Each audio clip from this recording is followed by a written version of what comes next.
We're here with Matt Moran at the Aria. Thank you so much for joining us. Pleasure. I know you've got a lot on your plate at the moment. That's all right, pleasure. So tell me, what is on the cards for you at the moment? Oh, well, apart from Aria, which, is always very busy, I'm just shooting another series at the moment, The Chopping Block. So, we're doing a little bit more regional stuff this time. Fantastic. And we're going to Melbourne, I think, in about 2 weeks. So we're about halfway through it now. Beautiful. Yeah. So do you have much time to be here at the Aria? Well, I try to. Last night, for instance, I shot all day in Toronto, which is north of Sydney. And, I left at about 7 o'clock and I was back here by, 8:30. Busy So then worked last night and here again this morning, then I'll go back up there this afternoon and I'll probably only be there for a couple of hours today and then I'll come back and do service again. Now, you opened the Aria in 1999? Yeah, Aria's been here since, I think we opened about 3 or 4 days before Christmas. Wow. It was the big push to be open for the millennium. Yep. For the New Year's Eve 2000. You have one of the best spots in Sydney, I think, for that. No. It's not bad. You know what? We tend to forget that, where we are in the kitchen, because, the kitchen obviously doesn't have windows, and that's where we are. It's quite funny. Many years ago, I had a young boy that had worked for me. He's actually here for a couple of years, but about 8 or 9 months into him working here, he said to me, "Chef, in between lunch and dinner, he said, Chef, do you mind if I go out into the main dining room and have a look?" And I'm like, "Why?" And he goes, "Well, I've actually never been in there." Oh, God. I was like, oh, because, we sort of come in from underground and we're in the kitchen and we do it and then we leave again. Super, and obviously chefs, there's 30 chefs at Aria, so we're not, allowed to sort of wander around. Well, I don't let them wander around. And I was like, God, of course you bloody can, you little bastard. Exactly, go and gawk at the bridge or go and something. have a look,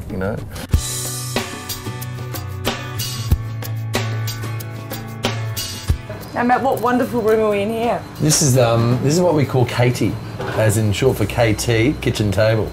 And I reckon, look, fair enough, we all know Aria's got a fantastic view, but, how can you beat this view of looking into the kitchen? Keep an eye on the chefs. Absolutely. Well, the great thing is that it showcases what we do and everyone can actually see, what they're doing and why it takes so many people actually to prepare their food. Now, it's soundproof, so if there's something nasty going on in here, they can't hear it. Unless you really yell, they can't hear you out there, but the great thing is about it, we can actually hear them. So when a chef flies off the handle and, throws a pot at someone, you can see it, Front row seats. Absolutely. Now, do chefs ever get distracted by what's going on in here? Look, they don't. Once it gets busy, they, they're concentrating so much on what they're doing, they're completely oblivious.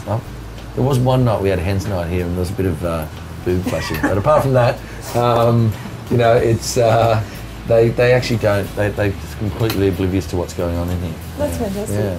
Now, tell me about the menu and the whole experience here at Aria.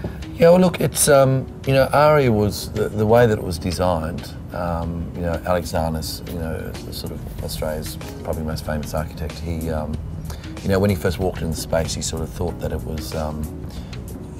He wants it to resemble a classic old Mercedes that would never age.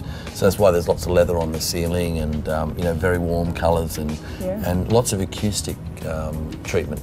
All the leather and everything all around has all been pinned, so it actually soaks in the air. So it's the sort of place you can come and you can sit at a table of 6 and you can quite easily talk across the table.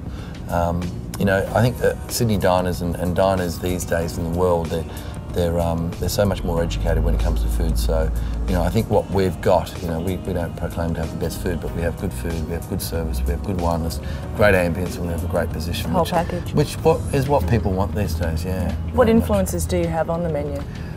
Look, the menu is look, we call it modern Australian. People ask straight away what that is. Look, my main training is, I was sort of more French trained, and then did a little bit of sort of Italian Mediterranean. So it sort of draws from those two predominantly, but we do a little bit of sort of Asian, but not to the extent as we would make a curry, but we might have a little bit of a hint of something like that. But it's really back to that sort of basic cooking techniques of the French and the Italians. Great, and you have a lot of A-listers coming through here enjoying your cuisine too, don't you? We do. Who have you had?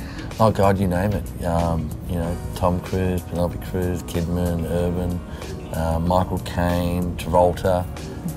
You pretty much name them. Yeah, They've all been here. Yeah, look, we're very blessed with that. You know, Mel Gibson. You know, we didn't even know Mel Gibson was here until he virtually paid the bill. Wow. Okay. You know, he sort of got mistaken, and you know, he had a nice table. But it's look, you know, we're not a restaurant that we sort of bring up media the minute they walk in. You know, we keep very quiet about it because, you know, they like to do what they want. Yeah, they want to be discreet and they just want good food, you know, and you know, then they come back again too, you know. I feel so very lucky to be in Matt Moran's kitchen. Thank you for letting me in here. I'll try and stay out of your way as much as I can. No, get in the way, make it happen. You can teach me something. What are you going to actually? What can you teach me? Aria is renowned for its pork belly. You know, it's a dish that we always have on. We actually do change the garnish, but the actual pork belly itself, which is here, what we actually do is it's been confit in olive oil for about 12 hours. So what we do is we salt it first, cure it, and then we confit it in olive oil, and then we press it down for about another 24 hours, and then we cut it into bricks. So in that skin, it has all this salt and oil, and it makes it go really, really crispy. So you can just see how beautiful and gelatinous that is. It's gorgeous. Now, it's not something you'd want to eat every day, because if you did, you'd be the size of a house. Wouldn't fit in this kitchen. You wouldn't fit in the kitchen. And the great thing that always goes with apple is, with pork is apple. So it's a little bit of apple puree, and what we do is put a little bit of elderflower. Now, elderflower is actually edible. Okay. And I've got this guy actually specially growing this for me, because previously you weren't able to get it in Sydney. So what we're going to do is going to put it down the side of the plate like that. I've got a little pastry scraper, and we're just going to get a nice little design. Now I've got some celeriac remoulade, which celeriac is just a root vegetable. Some beautiful caramelised apple, a bit of garnish, and what I've got here is a little bit of blood sausage.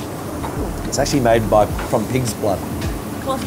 Clotted pig's blood it is, and what we do is we cook it out, we put a little bit of oatmeal in there, and it's got some sweetbread and some other flavouring, and we just pane it and we just quickly fry it.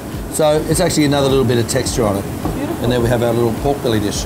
Somalia, you have to try it. Oh, definitely, I'm looking forward to this. I know it's a little bit early in the morning, but... It's never too early for this, Matt. Not for pork belly anyway. Now, do you try as you go as well? Absolutely. You know, you're not the size of a house yet. It's so important that you know, you actually taste your own food all the time, you know.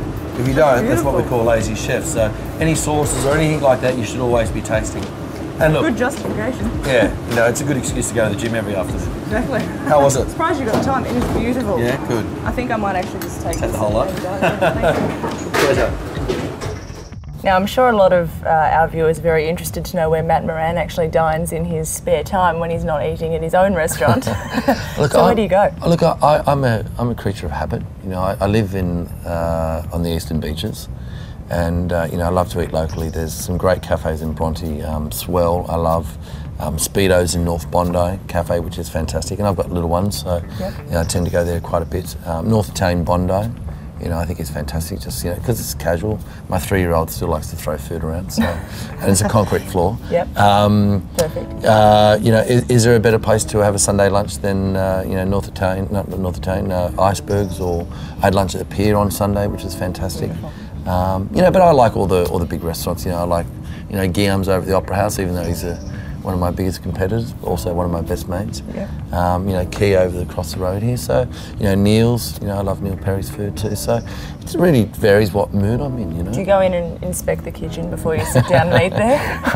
I don't think they would let me, actually. No, look, Sydney chefs, we're all pretty friendly, you know, we're all pretty, you know, we get on, and there's a mutual respect, I think, amongst all of us. And, you know, look, I go out for dinner these days, not to, you know, unless I'm working and, you know, I'm doing the show, you know, I like to eat out for all the right reasons, you know, for company and enjoy myself and eat good food, you know. I go on to those days where I critique everything, you know, that's on the plate, you know. I want to go out because it's just so great to go out. Yeah. That's great. All right, well, I'll let you get back to doing everything else you've got to do today. Fantastic. Thank you for taking the time to chat to us. Absolute pleasure. Cheers.